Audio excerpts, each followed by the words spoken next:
So here's a map of a small part of Israel.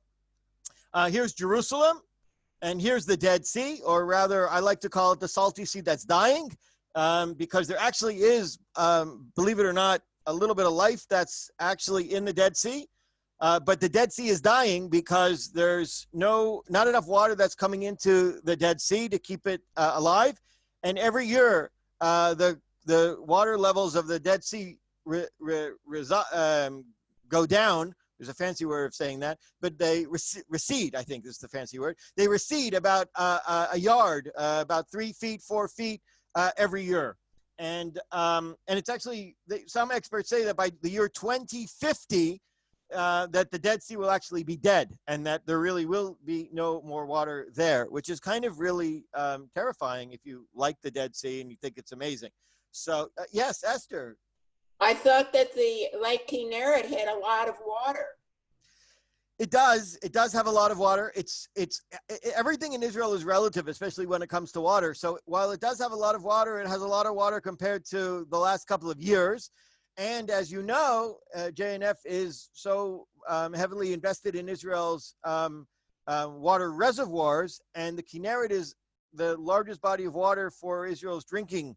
And so there is a dam, and the dam is open, and the water is flowing into the Jordan River, which then does flow into the Dead Sea. But it's a tiny amount compared to what the Dead Sea needs to be able to stay alive. It's just not enough, not nearly enough.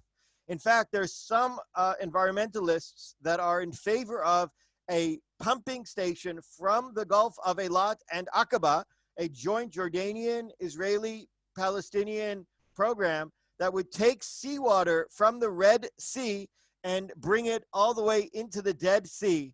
And they would desalinate it on the way so that the Jordanians could gain some extra drinking water, and then they would put that water, which would be having a high salinity content, into the Dead Sea. Some environmentalists think that that's the greatest way of saving the Dead Sea. Some environmentalists think that that's a terrible way of saving the Dead Sea, and that it actually won't save the Dead Sea, and it'll be another ecological nightmare, because you'll be dumping water from the Red Sea to the Dead Sea, different types of water, different types of chemicals, different types of minerals.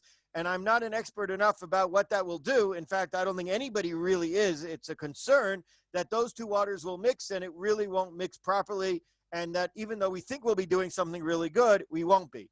The other side of the coin is that some people think that that's the only way to save it. Larry, I think you're going to help me out with the science here. There was an experiment done, I think a year and a half ago, and if you mix those two waters, it actually turned red. And so they were very concerned that, gee, here was a try at moving one body of water to another, but it literally was turning the Dead Sea red. And wow. I did not know that. So thank you for letting me know that, for letting us know that, Larry. Appreciate that contribution. I will share with you that the Red Sea, which is right where the Gulf of Eilat and the Gulf of Aqaba is, it's called the Red Sea. It's actually a mistake, but don't tell the cartographers, because there's going to be a lot of maps and globes around the world that will be needing to change, and they might run out of whiteout. But the truth is that the Red Sea is not the Red Sea. It's actually the Reed Sea. It's the Sea of Reeds. But somebody left off an E, and so from now on, it's known as the Red Sea. So I guess if the Dead Sea becomes red, then they'll call that the Red Sea, and then they'll really have to change the name from the Red Sea to the Reed Sea. What can I tell you? I'm going to get confused about the seas in a minute. Anyways, going from Jerusalem along the Dead Sea, if you come here, you can see that there is a Google destination point called Lot's Wife. Lot's Wife, you're driving down the Dead Sea, and bingo, on your right-hand side, if you're driving down, you look up and you see Lot's wife. Okay, who is Lot? Who's his wife? And what's she doing there? And what is going on here? Okay, so we have a famous story of the twin cities called Sodom and Gomorrah, or Sodom and Gomorrah. And there was a person by the name of Lot, and he had a wife and a couple of kids, and he was living in this place called Sodom. And the town of Sodom was a really, really bad place. The people in the town were really, really bad people. And God tells Abraham that he's going to destroy the town. And Abraham says, no, don't do that. I'm sure there are a bunch of righteous people in the town and that the town should be saved. And God and Abraham do this whole bargaining thing. They started a bunch of people and they go all the way down to like if it's going to be 30 people and 20 people. And if there are going to be 10 righteous people in the city, God will need to save the city. And God takes a look at 10. He looks down in the city and says, nope, there aren't even 10 righteous people in the city. And Abraham kind of throws up his hands after arguing with God. We learn this from our tradition to be activists, to argue with God, to try to put forth our visions of the world as well as God's vision. And at 10 people, Abraham throws up his hands. Some people kind of say, well, if he was willing to go from all these people all the way down to 10, how come he wasn't willing to go down to 1? But for whatever reason, and I don't necessarily know the reason, Abraham did not go down to 1, and at 10 he acquiesced to God's decision that the city needed to be destroyed. But Lot, who lived in the city, who was a nephew of Abraham, God said he would save Lot and his family. And so God took Lot and his family and through angels, great story. They should make a movie out of it. And they start to run away to escape the city of Sodom. By the way, the word sodomize comes from the word of the city of Sodom, because that was what they used to do in that city. Not very nice. So they're on their way. Lot's trying to escape. And the angels turn to Lot and Lot's wife, and they say, whatever you do, don't turn back and look at the city that's going to be destroyed. Only look forward. And they say, okay. And they keep walking forward, and they're escaping the city. And Lot's wife, who the Torah doesn't provide a name for it, even though the rabbis in the Midrashim provide a name for her, Lot's wife turns back and looks at the city. And the Torah says, not a Midrash, the Torah actually says that she became a pillar of salt.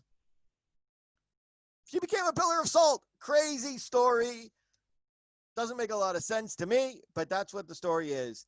And we know where this pillar of salt is. At least every tour guide that has nothing to say while they're driving down the Dead Sea area says to the right-hand side, you see that rock? And by the way, they even formed a union and got the Israeli sign company to make a sign. And they say, you see that rock? That is Lot's wife. That is a pillar of salt that became petrified and became rock. And in case you want to get a close-up and an aerial view of Lot's wife, I'm going to provide it. There it is. That is Lot's wife.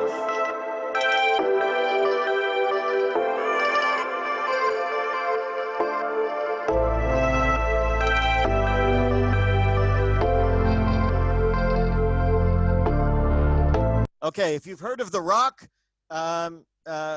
what's his name? The actor, The Rock. Anyways, Lot's wife had the nickname of The Rock way before he did. Now, there's an interesting rabbinic text. It's called the Shulchan Aruch. It's part of the Code of Jewish Law. And the Code of Jewish Law says the following. It's really weird. Is there anybody that's willing to unmute yourself and read the English? Anybody that's willing to volunteer? Esther, would you be so kind?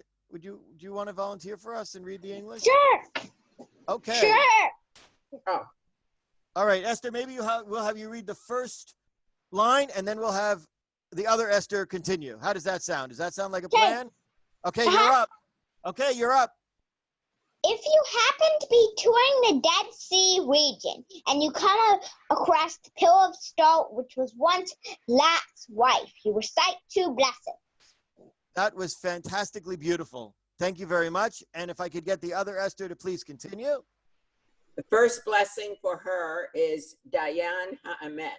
God is the true judge. This is the traditional blessing that is said when we find out someone has died, as this is the site where Lot's wife perished and so many other people in that region. The second blessing is for Lot, that thanks God for saving the lives of the righteous because, I'm missing a word. Because Lot and his because daughters.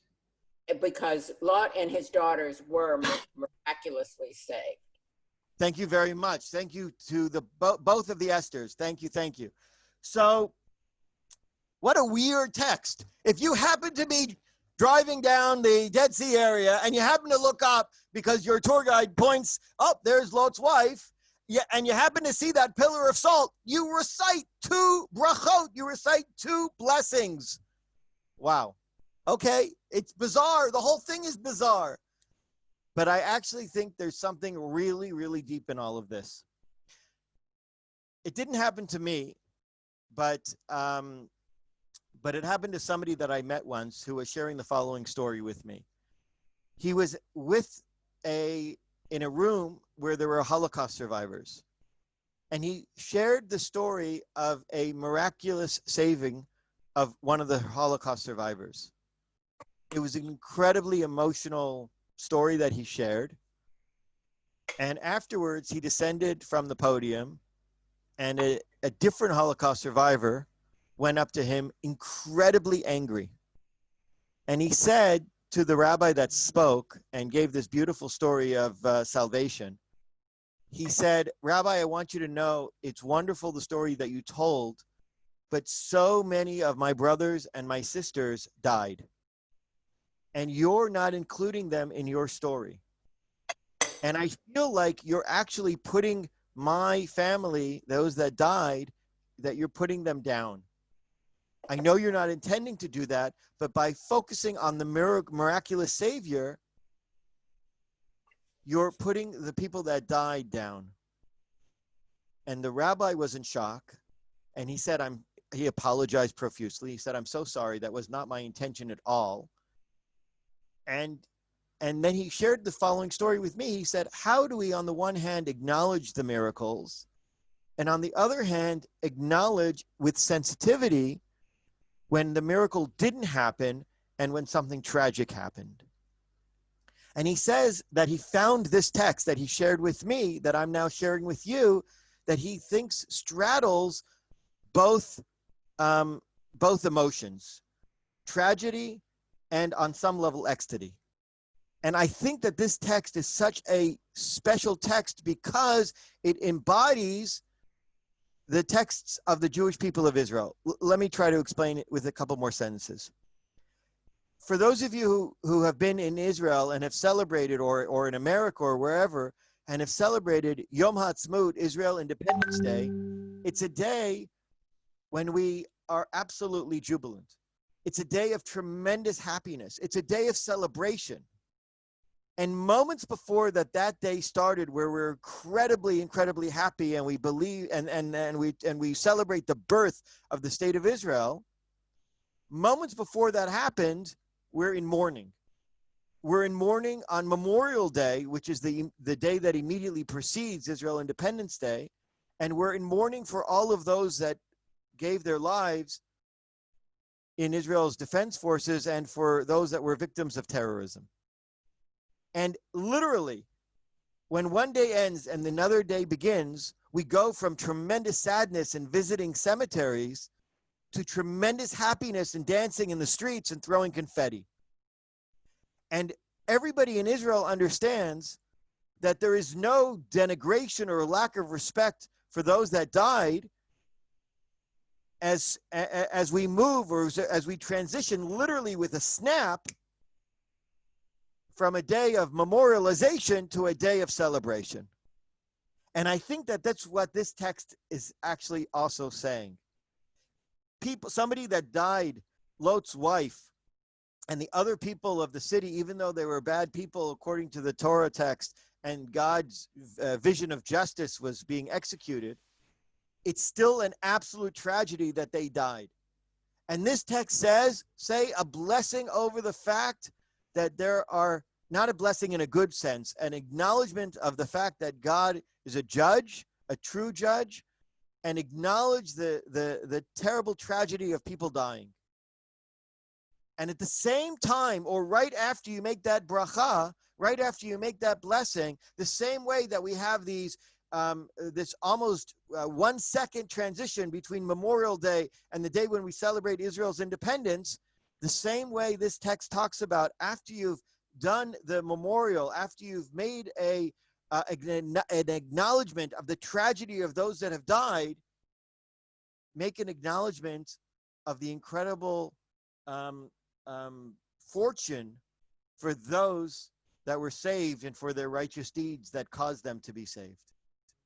And so for me, this text is a quintessentially Jewish text that, although I'm not sure that anybody looked at this text when they were planning and programming the Memorial Day commemoration, and then right next to it, the Independence Day celebration, in my associative vision, this is actually on some level the spiritual underpinning of how do you get both emotions and how do you deal with them at the same time. And we don't have to, in any ways, minimize our joy and our jubilation when we're celebrating something happy, if at the same time we are sensitive and we understand the tragedy of moments or of death that is of course tragic. But I think what this text and what the celebration is doing is saying, don't not do one because of the other.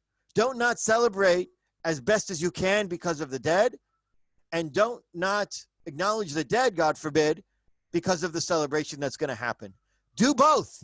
Do both to the max, and that is okay, and there is no inherent or internal contradiction between those two things. And for me, that's a really beautiful message. I'd like to, any comments, comments, questions, thoughts on what I just shared? Okay, great. I want to take us back to, yes, please, Mordechai, yes. Isn't that in a way why we want to recognize the dropping of the wine at Passover, that we are, yes, there were people that were actually being killed, but we have to recognize them because they were important human beings. Absolutely, and we have to diminish. Yes, thank you, Larry. And we have to diminish our joy by taking out the wine from our cup. Exactly right. Yes, thank you. Yeah, it's a great parallel. Thank you very much. So we're going to move back to Jerusalem. And in Jerusalem, there's an area called Ketef Hinnom, and Ketef Hinnom is right over here. This is Zion Gate of the Old City, just to give you a little bit of an orientation for those people that know Jerusalem. And here is Ketef Hinnom, right next to the Tachana, which is the first railway station, which is no longer in use as a railway station. So it's now converted as a really nice outdoor sort of mall with restaurants and a fun place to hang out. And really, this hidden area in pretty much the center of the city, or very centrally located, is a place called Ketef Hinnom. And this is what Ketef Hinnom looks like. This is one snapshot of a little bit of a larger area called Ketef Hinnom. And in 1979, we did some archaeology in this area called Ketef Hinnom. And it actually starts off, the archaeologist is a person by the name of Dr. Gabi Barkai. And in a minute, I'll introduce him to you through video. And Dr. Gabi Barkai was this archaeologist, and he brought with him a bunch of school kids. Yeah, it's really, really cheap labor. It's a great way of having the schools do some field trips. So he brought together a class, maybe the same age as Esther, the Death Lord. And they came with Dr. Gabi Barkai, and one of the students was a person by the name of Natan. And Natan probably had ADHD. I probably can identify a lot with Natan. And Natan kept going to Gabi Barkai, Dr. Gabi Barkai, and kept going up to Gabi and say, Gabi, where do I get to dig? Where do I get to do some archaeological excavations? I'm super excited. And Gabi said, Natan, I haven't set everything up yet. I need another half hour and let me get organized and just leave me alone for about a half an hour and then come back. And I promise you, I'll put you in a team and we'll give you a grid and we'll have you work and it'll be great. And Natan said, okay.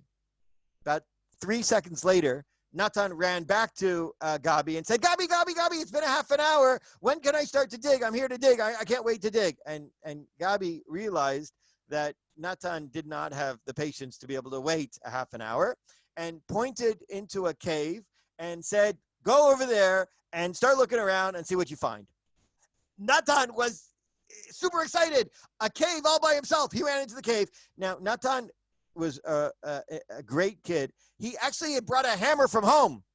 Now, you do not do that when you're doing an archaeological dig.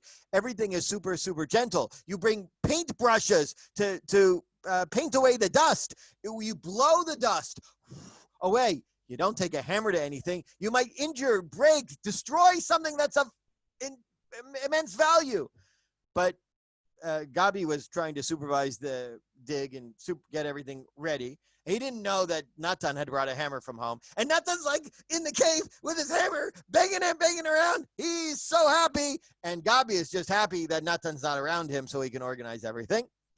And unbelievably, Natan finds that the room that he's in actually collapsed and that there was an earthquake and the top of the room actually collapsed, and that while most of the burial chambers, the cave that he was inside was actually a burial chamber, almost all the burial chambers were looted. The looters never realized that there was an earthquake and that underneath was another burial chamber that had actually been on some level preserved because it had been covered by the roof of the upper story that looked now like the floor of another one. And Natan drags him into this, and Gabi says, oh my God, and begins this incredible dig. And the finding is one of the most incredible findings ever. And with that introduction, I want to share with you this picture. All of these different types of jewelry were found in this dig. Unbelievable. Rings, earrings. This is during the time of the first temple. So we're talking about approximately 2,500 years ago. What's amazing is, Esther, I assume you have your sapphire pin because one of these pins was the first temple sapphire pin. So you are following, as you know, I know I'm not sharing anything with you that's new, but you are following exactly in the footsteps of the incredible contributors during the time of the first temple period that also had sapphire pins. And if you're wearing earrings or bracelets or necklaces or anklets, these things are also all found. And what's so incredible to me is that if we look at the book of Isaiah, the book of Isaiah, Isaiah talks about all the types of jewelry that the women were wearing during the first temple. Let's take a look. He talks about anklets, crescents, eardrops, bracelets, turbans, armlets, sashes, talismans, amulets, signet rings, nose rings, all these types of things. And what's so incredible is that we're bringing alive the words of the prophet Isaiah, because when Gabi Barkai did this archaeological dig, these are all the things that he found, which are all the types of things that are mentioned in the book of Isaiah. Now, if that's not blow away your mind, well, okay, it's blow away my mind. I don't know about your minds. Now, the other thing that was found, in the case that wasn't enough, was a silver scroll. The necklace had already disintegrated, but the silver scroll, like aluminum foil, but made out of silver, that had writing on the inside that was all rolled up, that people wore as a necklace, was found. Literally this size. Like that size. Like a half a cigarette size. By the way, it's exactly what we have today. Take a look at the jewelry that you can buy online. Here, Esther, how did I know I was going to have two Esthers today? Here's Esther's name made out of jewelry. Okay? And we have rings, and we have bracelets, and we have pendants, and everything but a sapphire pin. Not lucky enough. Esther, maybe you'll take a picture for me, and next time I show this slide, I can talk about Esther's sapphire pin. And I want to introduce you now to an archaeologist, a woman archaeologist that's going to be speaking, and in a minute, she's going to introduce us to Gabi Barkai.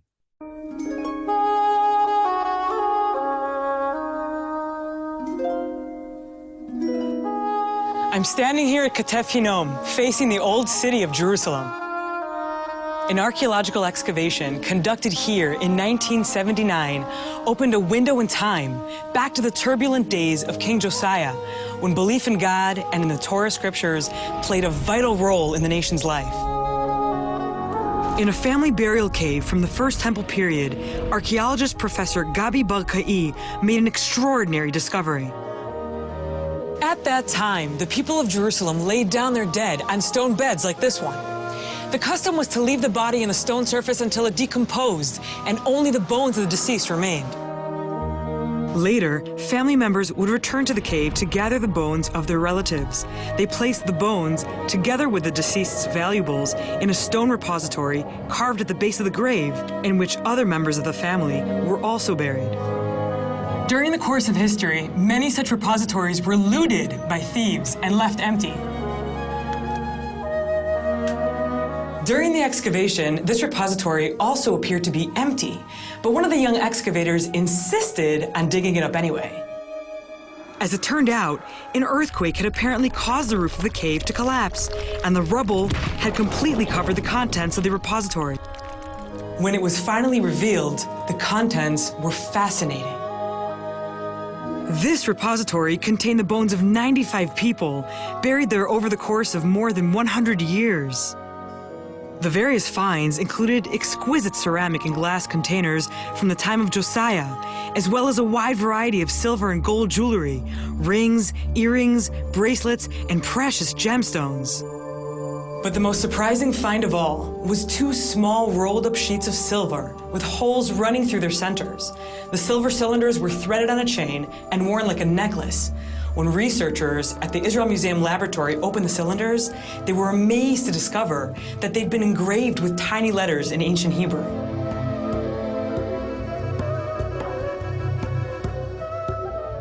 After the discoveries made in 1979, the two tiny silver scrolls discovered right behind me here were transferred to the Israel Museum, where they were opened in the lab.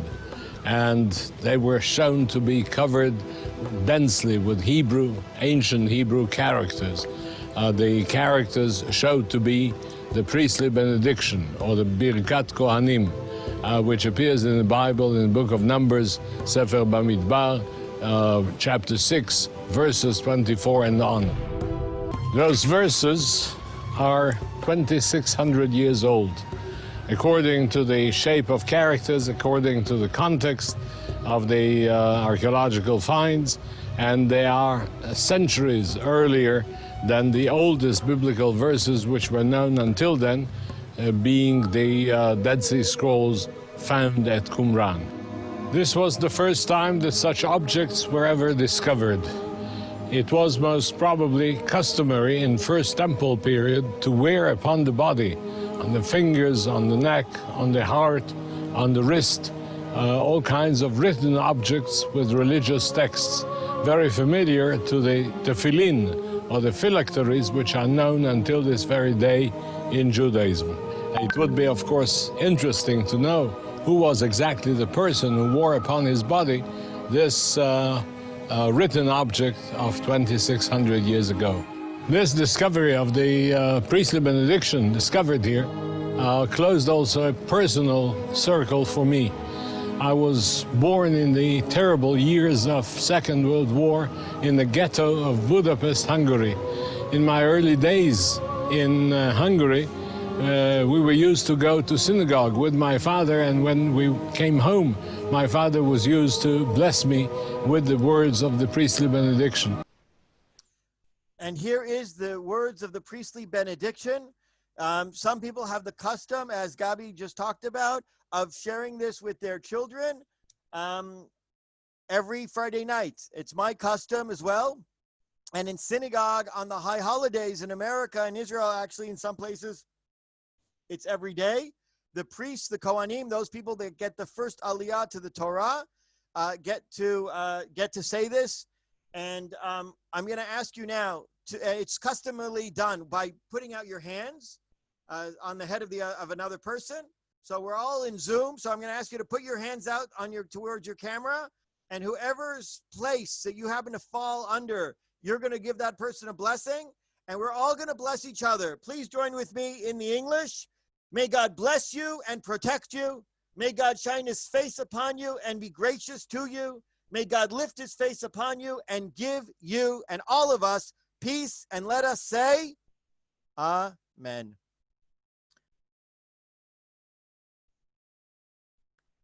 This is the scroll. What Gabi didn't actually tell us is that the scroll could not be easily unwrapped. It was going to disintegrate into silver powder. And so they sent it to a lab in Germany for them to unwrap it. And they said, it's too risky. They sent it to a lab in England to unwrap it. They said, too risky. And so it came back to Hebrew University. And the woman by the name of Dr. Ada Yardeni had the scroll, and she figured out a way through gluing it so that it wouldn't turn into powder, and then unraveled it. And her expertise is in Hebrew letters, especially the former font, early Hebrew font letters. And she was the one that identified the verse before Gabi ever saw it.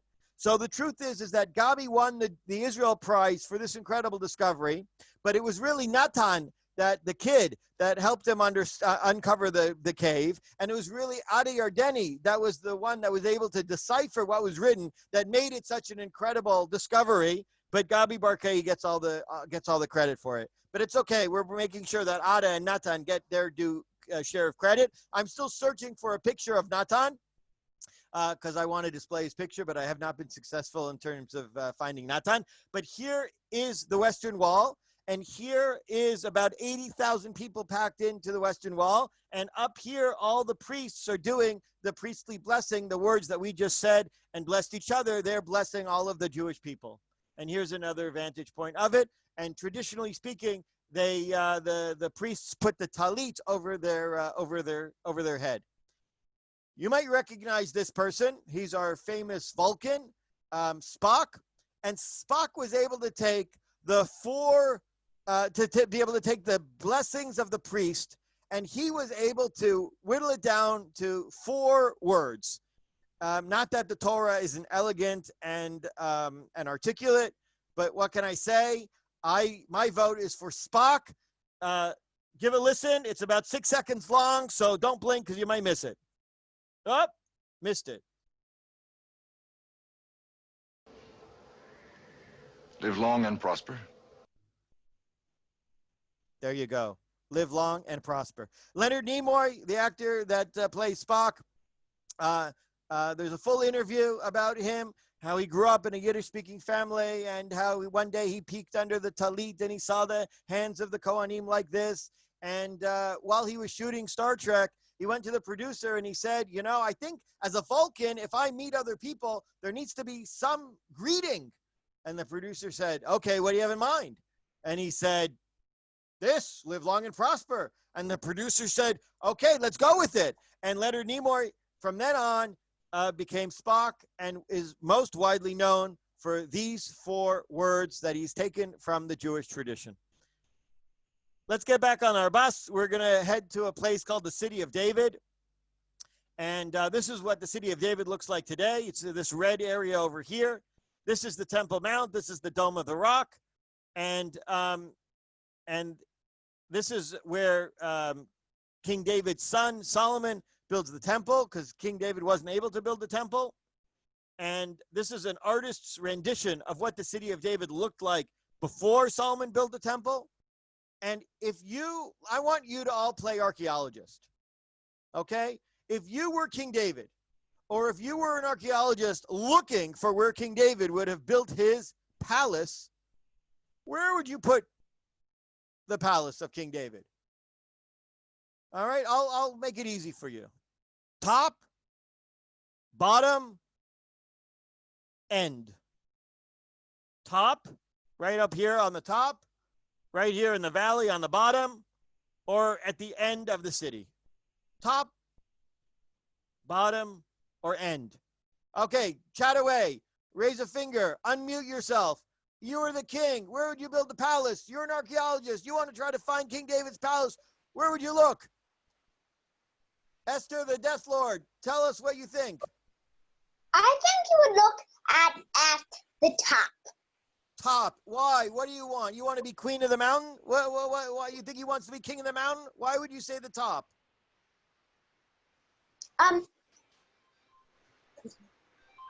Because it's more important. Okay, I think you're onto something. Anybody else have a different answer or want to share it? Yes, Esther Rose. Well, you could look out over the area and have some security of who's coming to get you.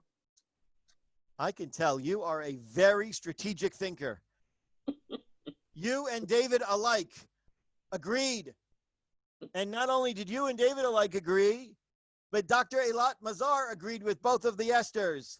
And Dr. Eilat Mazar said, I bet you King David's palace is right up here. Now, there is something else that Dr. Eilat Mazar, my favorite archaeologist, found that made her really positive that it must be up here. So positive that today there's a visitor center up there, and she got them to move an entire visitor center so that she could conduct her archaeological dig. And a friend of mine is now going to share with you a tour that he did at the city of David, pointing out some of the artifacts. The first part is a little bit hard to hear the audio. All he's saying is that everything is closed and that there are no people there because it's Corona time. So if you can't make it out, you now know what he's going to say.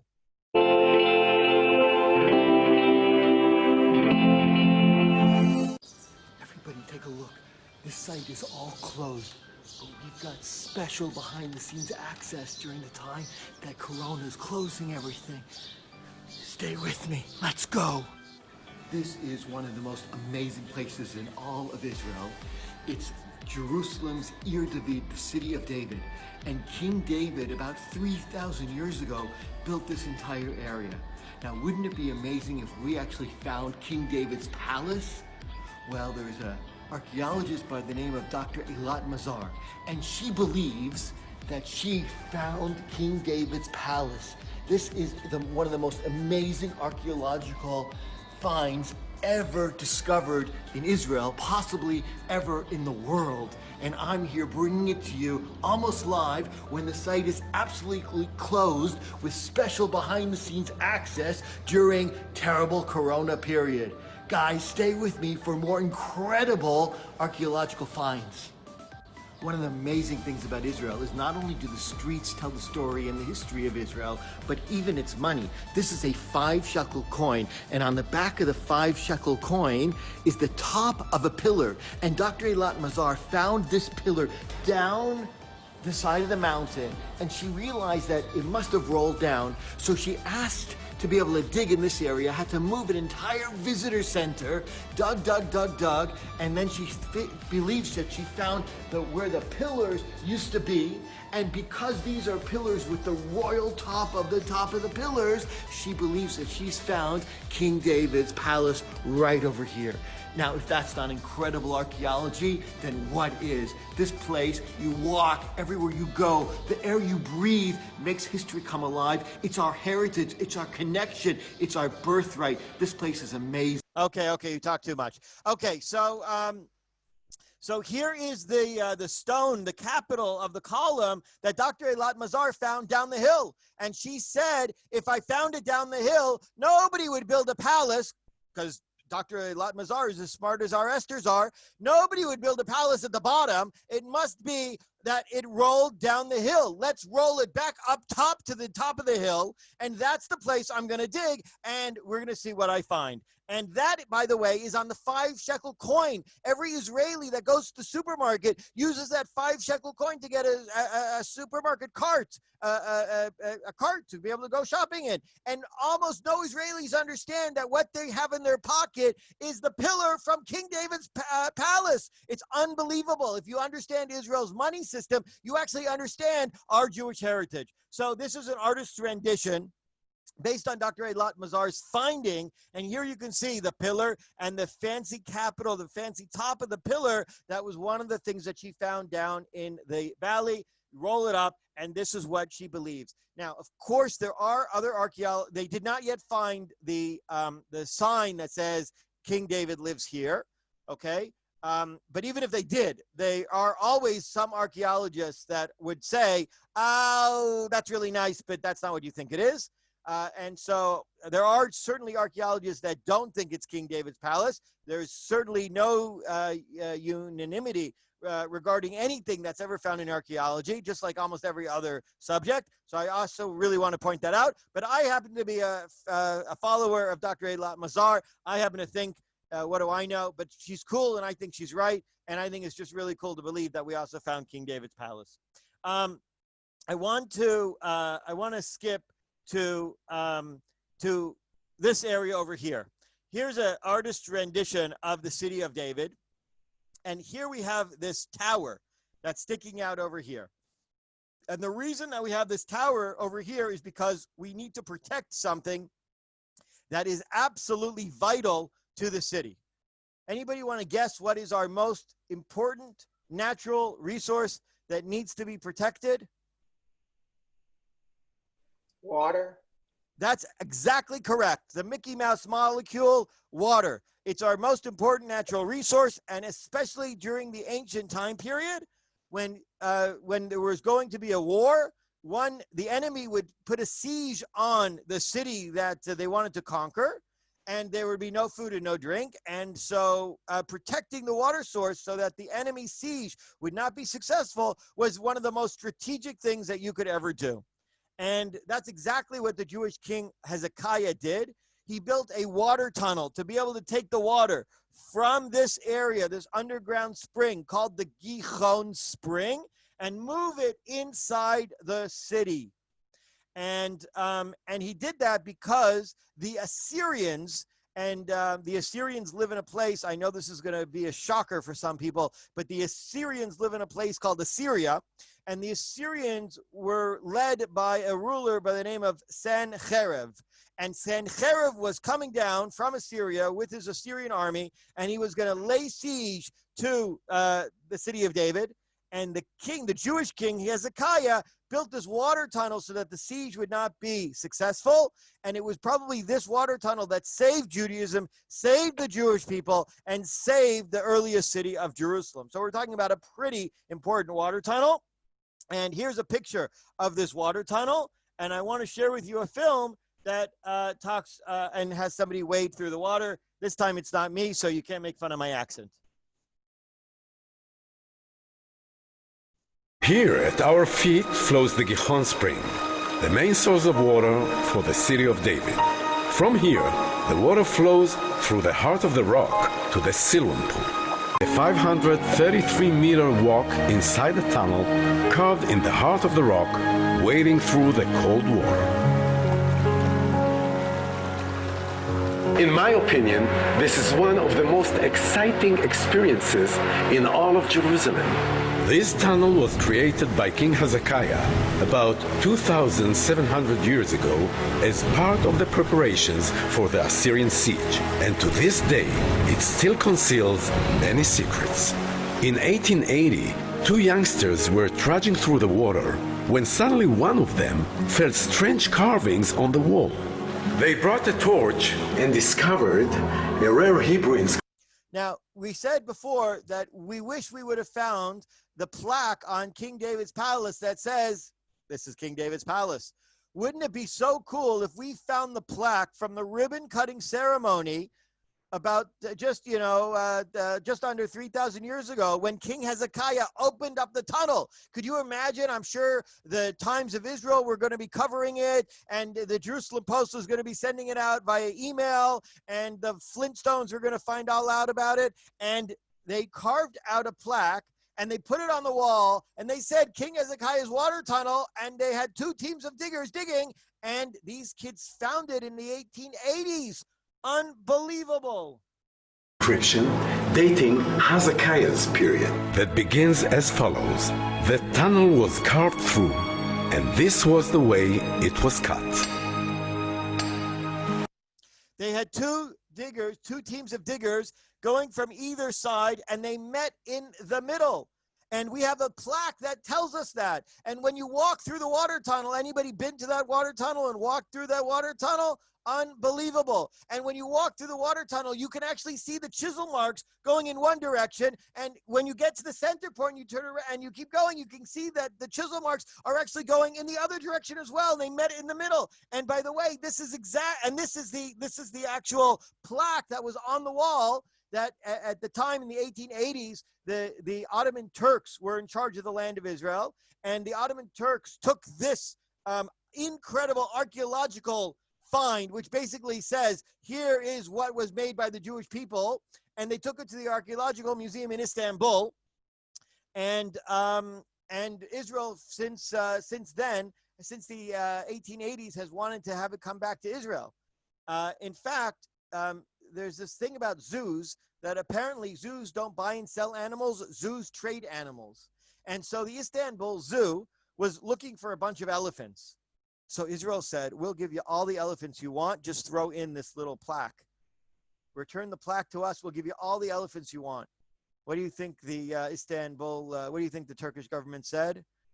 You keep your elephants and we'll keep our plaque. Anyways, if you ever come across a headline in the New York Times about somebody stealing an ancient artifact from the Istanbul Archaeological Museum, please don't tell the police where I live.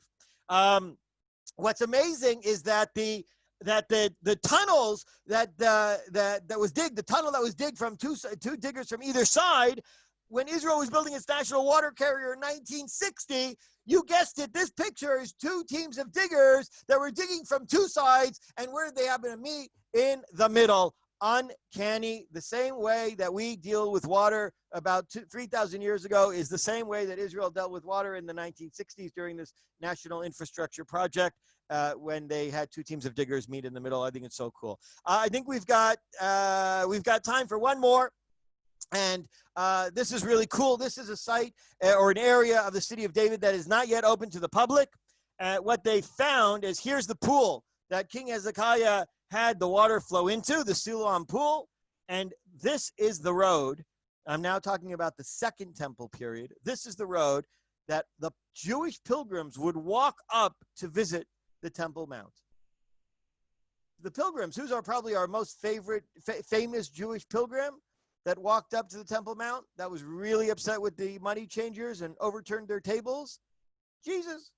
But Jesus was just one of millions of other Jews that were walking up to the temple to celebrate the holiday of Passover or the holiday of Shavuos, and they would walk up this road. Now, wouldn't it be so incredible if they did this archaeological excavation and they found the road that everybody was walking up on?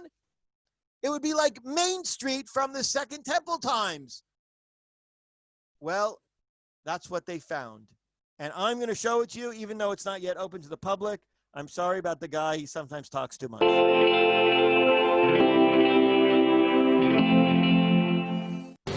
I'm right now in Ir David with exclusive access to the Patriarch's Path. This is an area, Ir David, that's a live archaeological dig that's not yet open to the public. You can see the road behind me.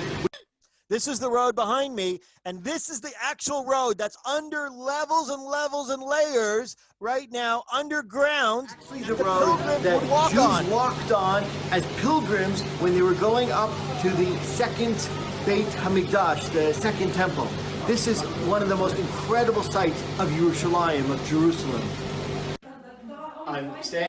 Okay, now, what do you think they had on either side of Main Street for the pilgrims as they were walking up to the temple to be able to celebrate the Jewish holidays? What do you think they had on the right-hand side and on the left-hand side?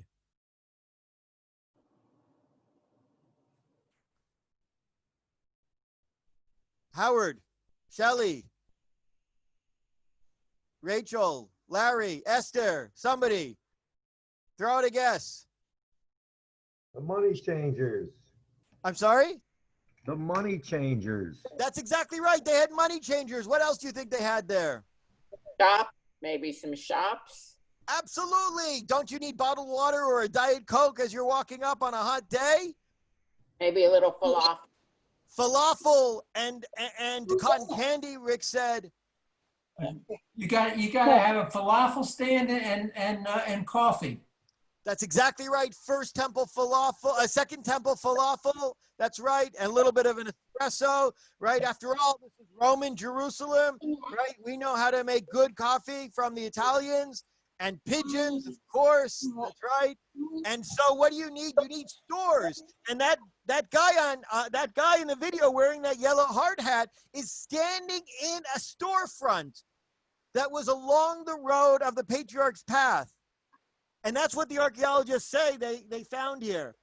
It's exactly what we would expect them to find. Incredible. In one of the excavated storefronts, right next to the pilgrimage passage. One of the more interesting artifacts that was found here is the Evantoen. This is here right now. This is a place that they believe used to be the center where people would say, I found this, or... So this is a little bit of a podium right on the Patriarch's Path, right on the pilgrim's path for the people to be walking up, because let's say, God forbid you lost your child, or let's say, God forbid, the child lost their parent, or let's say you lost a ring, or let's say you lost your wallet. You needed to come up a couple of stairs. You would stand up and you would say, hey, I lost my ring. I lost my wallet. Anybody find my child?